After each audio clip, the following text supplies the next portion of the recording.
the south wing of the city's oldest. The hospital was a place where even the bravest souls hesitated to tread. It wasn't just the peeling paint.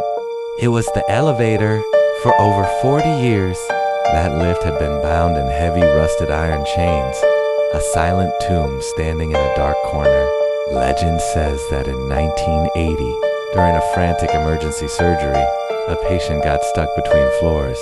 For 3 agonizing days, he screamed until his lungs gave out, pounding the steel until his bones shattered. When the doors were finally pried open, they found his corpse huddled in a corner, his fingernails completely worn down to the raw flesh from desperately scratching the metal walls. Even today, a bone-chilling gust of wind follows anyone who walks past those chained doors. One stormy night, the hospital's newest security guard, Ramesh, was on his first graveyard shift. At exactly 2 o'clock in the morning, as he paced through the deserted corridor, a sound froze his blood. Ting!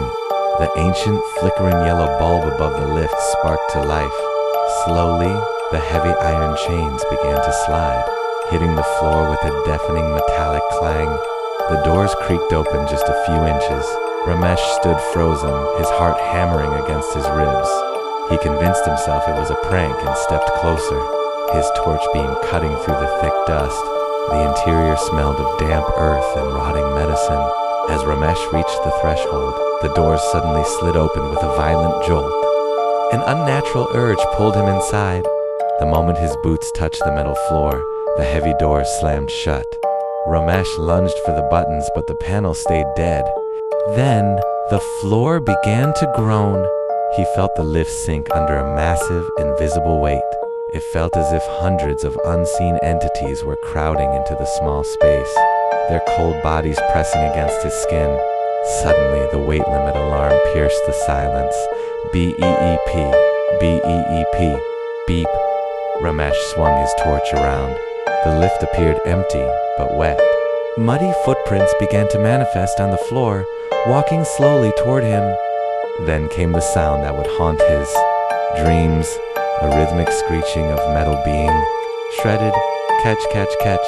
Invisible claws were tearing through the steel walls. Before his eyes, bloody handprints began to seep through the metal.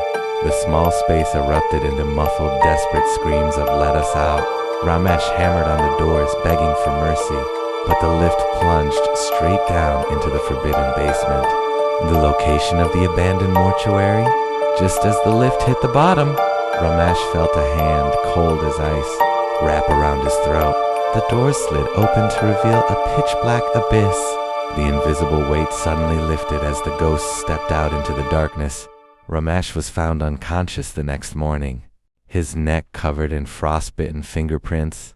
To this day, if you stand near those chains at 2 a.m., you can still hear the weight alarm beeping and the sound of fingernail